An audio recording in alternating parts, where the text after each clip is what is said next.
In this video, I want to talk to you guys about a very important transit, yet one that is often overlooked in the astrological community, especially in Western astrology, because we are going to discuss this as per the tropical zodiac. Now, Vedic astrologers tend to give the transits of the nodes of the moon, which is what we're discussing, a bit more importance than your average Western astrologer, but then they normally cover it according to the sidereal zodiac, which, if you've been following this channel, you would know I would not consider that as being the right zodiac to use. So we're talking about the transit of the North Node to the sign of Cancer. This time around, the transit of the South Node may actually be a tad bit more important for most people. This can depend on your astrological chart and so forth. So there will be a next video where we will talk about the transit of the South Node through Capricorn. Please make sure to watch that. But in this video, we're talking about the transit of the North Node, known as Rahu, from Leo to Cancer. Now, it's a bit of a different story what the nodes do in the natal chart versus what they do in transits, though it is going to be somewhat similar. The nodes of the moon represent our karmic compass. The South Node represents karmas which are being dissipated, completed, left behind, detached from, whereas the North Node represents the point which creates karmas, sources new karmas into our experience so that we may experience the novel, the karmic future, so to say. Now, this is an overly simplified explanation, but that's all we have time for in this video. I am probably going to make videos explaining the nodes in more detail as per the natal chart and so forth. Now, the North Node, wherever it transits, it seeks to revolutionize the matters of that house, to transform those matters, to bring some novelty in that area. Okay? Now, this novelty, this revolution, this change, this innovation may come with some suddenness. It may come with some upheaval. It may come with some disturbance and a sense that we are not really sure of how to deal with those matters that pop up in that area, that we may experience a bit of anxiety and uncertainty with regards to the matters, especially of the house where the North Node transits, but of the sign as well. So it's really important for you to pull up your charts and see what is your ascendant. I recommend using the whole sign house system. Now, if you're already looking at your chart and you're casting your chart on astro.com or AstroTheme, or whichever it may be, it's very important. This is a very important point. Your whole sign house system. Please don't overlook this, right? Research a bit on what that is. It's quite a simple concept.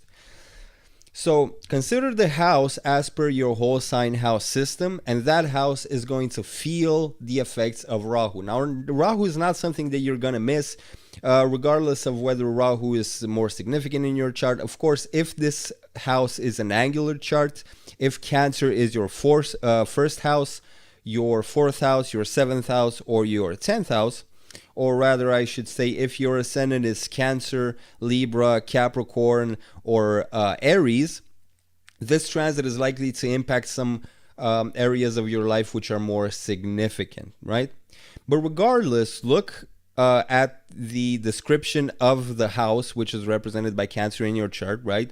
For a more accurate description, especially with regards to what we're talking about in this video, I do recommend you get the Hybrid Astrology Backbone. You can even get a very affordable, if not sometimes even free, sample of the first chapter of this manual, which teaches you the backbone, as the name suggests, of hybrid astrology, including planets, houses, signs, aspects, conditions of planets, how to read the horoscopes, and so forth. So, what is your house of Cancer in your astrological chart, right? Is it the second house? Is it about sustenance, food, this region of the physical body, money, people who are of close support to you, like close family and friends, right? Then if Rahu passes through your second house, it's going to bring some revolution here, some sudden change, perhaps some unforeseen events, and some anxiety perhaps in how do you actually deal with these things. Rahu transiting a house is always opportunity. It's always opportunity, no matter how difficult these changes may present themselves as being at first.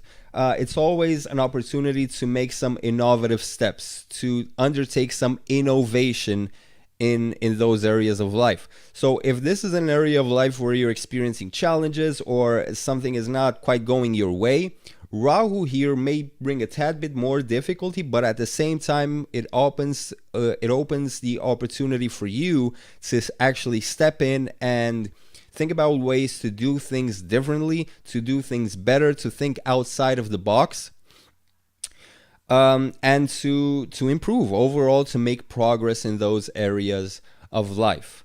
Now, some houses, for example, again, the angular houses are going to be more important. Some houses may not be so welcoming of Rahu, like, for example, the fifth house may not be so welcoming of Rahu. Some houses may be more welcoming of Rahu, such as the 10th house. The fourth house, again, may be a bit disturbed by the ferocious nature of this point, which is often depicted as, you may know, as the head of a dragon or the head of a demon, because it's insatiable, it's hungry, it wants new karmas, right? So I'm kind of trying to keep this video short, but the bottom line is that change is around the corner in the area of life represented by the house of Cancer. Now, we also have to think about what Cancer represents, and Cancer is about sensitivity, it's about perception, it's about empathy, right? It's about transforming our emotions and our emotional responses. It's about being more acutely aware of some of the more unconventional forces in our world. They may be a bit darker forces, they may be erratic forces. We may be more in tune with these kinds of energies with Rahu transiting the sign of Cancer, especially for someone who is already a Cancer sun or a Cancer moon, even a Cancer ascendant, or someone who is a 4th house or 8th house or even 12th house dominant. We may feel this transit as heightening our sensitivity to more, I guess, darker, more unconventional, unusual forces that are in our surroundings. This is the time to change something about the relationship to our security, our sense of security, what makes us feel safe. It's time to revolutionize on that, right? If you feel that your feelings of or your requirements for safety are keeping you back from achieving your goals or from becoming the person that you want to become, then Rahu through Cancer may give you an opportunity to take a look at that and to do things differently, right? To undergo change with regards to your sense of personal security. What are the things which make you feel safe? Understanding why it is that certain things make you feel safe. And if you have attachments to certain paradigms of safety and security, then this is something that can also be revisited, recalculated, revolutionized throughout the transit of Rahu through Cancer, which is going to take place between November of 2018 and May of 2020. So we have ample time to work on this. Of course, if you have planets in Cancer, you have to take into consideration the meanings of those planets, their function. Again, function is something that you can learn in the hybrid astrology backbone, the condition of those planets, right? So everything happening in Cancer will be important to consider. Again, be bold in these areas. Try to get over the sense of anxiety of undertaking something new in these areas. Now, be mindful of the condition of this house in your chart. How healthy is the moon in your chart? Again, the condition is something that you can learn to judge very accurately based on the backbone, okay? How healthy is this house? If you have a debilitated Mars, for example, in Cancer, Mars is debilitated in Cancer, that's going to be a problematic planet. Rahu transiting here is going to give you an opportunity to work through some of that, but it may also highlight some of the challenges that are produced by such a debilitated planet. If you have Jupiter in the sign of Cancer, which is an exaltation, or you have a planet which is really at home in Cancer or in a good condition in Cancer, then Rahu here may still bring some difficulty and some unforeseen changes.